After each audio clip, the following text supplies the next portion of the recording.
This first example begins with prolonged range-bound trading, giving way to bullish momentum, which originates from a clear double bottom.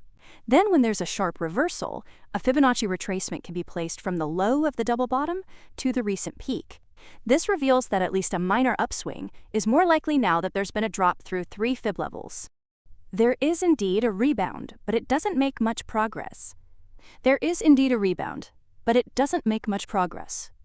Now, as the chart leans more bearish, a Fibonacci time zone can be placed on the first downswing. Almost immediately, the 2 time zone line, intersecting with the 0.5 fib level, sees a noticeable shift towards more flat movement. With this formation, we can place Fibonacci arcs on the past 2 downswing points, with the focal point being on the peak. Yeah, remember, this is the Fibonacci arcs tool, usually with half circles, but the full circles option is checked here.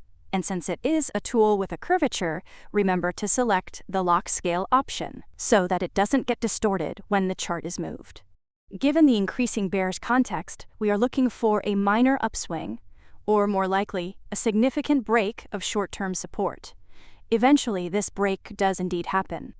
In fact, right on the 3 fib time zone line, with that large red candle concluding this bearish reversal range, taking the form of a steep declined double top.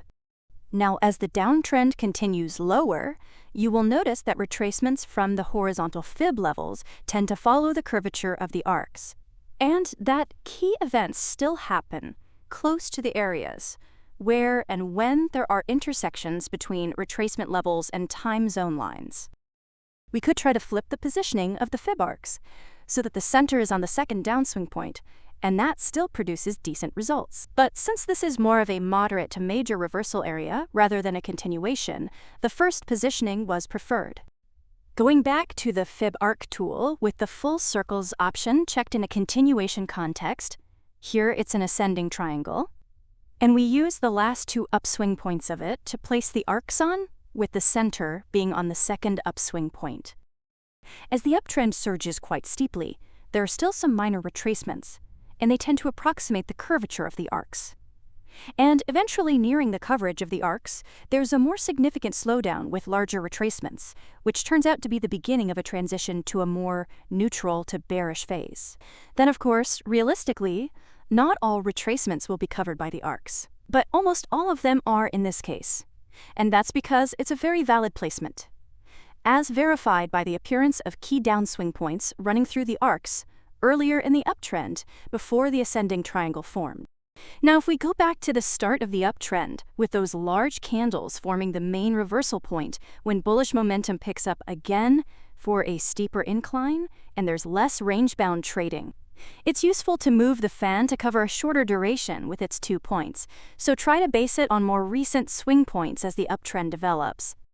In particular, if there is a clear continuation formation, or pattern if you will, such as the ascending triangle, it's even better to place the fib fan's points on that. Several points around that area could work, but in general, similar to the Fibonacci arc placement, we generally try to get the fan on the most relevant swing points for the continuation, so the last 2 upswing points of the ascending triangle. And that produces pretty useful trend line projections as the trend develops much higher. On the next chart, there's a long-term downtrend which gradually slows down, but still maintains a noticeable decline with the swing points. Eventually, there's a defined reversal, followed by noticeably higher lows and higher highs. Naturally, when this bullish transition begins, we can place a Fibonacci retracement to easily highlight horizontal areas of resistance. As the uptrend steadily rises back to previous highs, we can place a Fibonacci time zone on the last portion of the downtrend and the first portion of the current uptrend, because of these relatively small intervals close together. Lines from the 2 fib time zones are crowded to begin with, but that's okay, since it's mostly around the areas where the uptrend has already passed. As we go to later intervals, they will naturally spread out further apart, while the intersections between the time zone lines and retracement levels do highlight some bearish movements later on. They don't highlight the most important first contact near previous highs that precisely. It's a similar situation when moving the first time zone to the first downswing in the current uptrend, providing us with a great example where common placements of the Fib time zone tool can still sometimes end up with intersections with key ranges that don't closely highlight the times when more moderate to significant reversals could happen. Here's a similar scenario where there's a long-term downtrend. Price flattens, but still maintains a noticeable decline before the final acceleration downwards, followed by a sharp shift to a more bullish to neutral phase. Right away, a Fibonacci time zone can be placed on the very first, short but clear upswing. It does a great job at highlighting when support could hold better. And later on, the intersections with the previous bearish continuation range and the time zone lines outline bearish developments returning extremely well.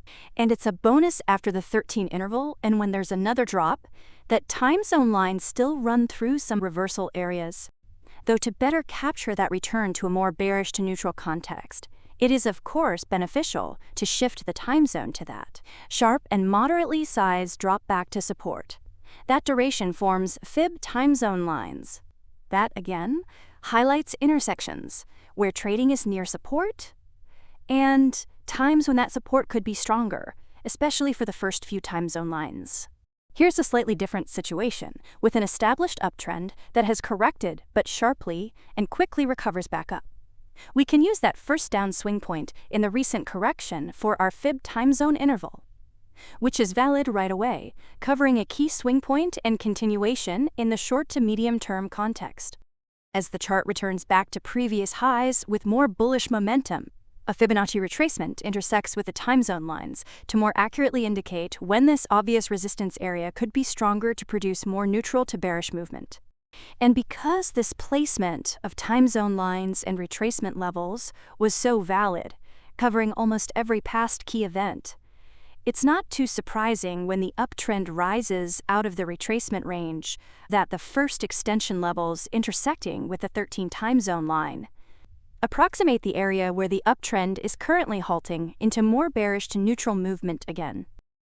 And just for good measure, for a third layer of Fib analysis, we could add a Fibonacci spiral based on that range we base the retracement on to highlight the first area of stronger resistance and the moderate correction in even more detail and with greater precision. When there's a clear rebound of a sizable downtrend, we can place a Fibonacci spiral on the reversal candle at the sharp upswing point. Then, to complement the spiral arcing to the right, we can add downtrend lines, specifically in the form of a Fib channel since those downswings are quite neatly aligned. We just get the Fib channel tool and try to place it in such a way where we get more swing points, and preferably the more significant swing points covered by the boundaries of the main channel range. So it takes some time, but we can eventually align the channel lines quite well. And that gets some decent coverage when resistance is encountered and bearish momentum returns, while also providing a great example of these less commonly used Fib tools. Now, if you want to learn more about the Fib spiral or any of these other tools, go to the detailed videos about them with the link in the description and pinned comment.